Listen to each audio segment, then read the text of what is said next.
Good morning, Prophet Julia. Good morning to. Welcome to our PST stations. Thank you. Welcome in the mighty name of Jesus Christ. Asante.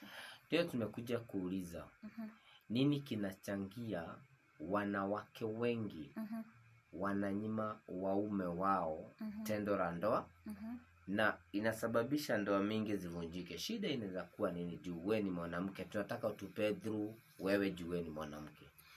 Asante sana kwa kunikaribisha tena. Kitu ya kwanza naweza sema hivi. Ukiona ndoa inaharibika, sana sana kitanda ndio inafanya ndoa iharibike. Ukipata mwanamke ananyima mume wake mambo ya tendo la ndoa, shida si ati ni mume ama ni mke. Shida ni hii.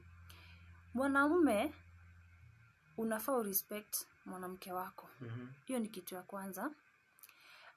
Unafaa unamrinda kwa kila pahali.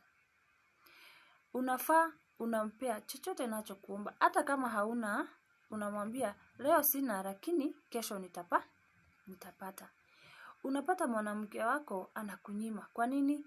Mwanamke wako haumrespect, haumfanyii kitu chochote. Ukiwa mgonjwa, yeye hana haja yako, anataka tu kuona ukimfurahisha. Je, ukiwa mwanamke unaweza kweli? Hauwezi juu huyo mwanaume hakudhamini na hakuoneshi upendo, anataka tu tendo la ndoa. Yes, akurespect hata kidogo. Hata ajui kama unaumia, yeye bora tu afurahie. Wakati mwingine tuseme yes, leo umekubali. Huyo mwanamume wako hataki kujua kama wewe umefurahia.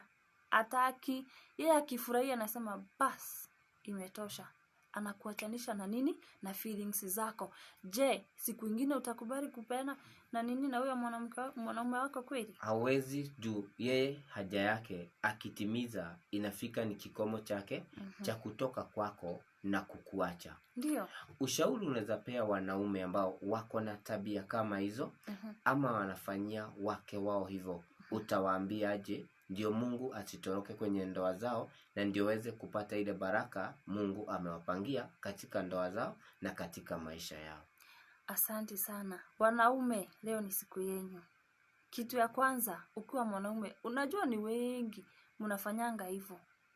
Kaa chini na mwanamke wako, useme wacha tu start anew. Na mtaanza upya.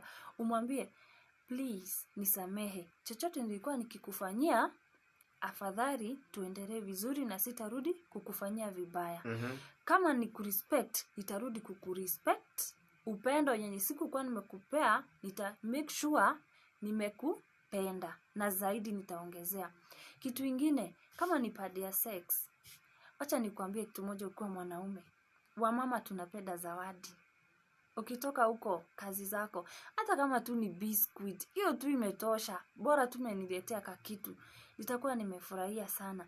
So, yule mwanamke wako hata kama alikuwa anasikia hasikii vizuri kukupea, utapata amekupea tu. Juu obvious ameona na kumbe huyu mwanamume wangu amebadilika na anaendelea kunipenda. Utakuta ndoa yako inaendelea kukua vizuri na mtakaribisha hata Mungu katika ndoa yenu. Asanteni sana. God bless you. Thank you.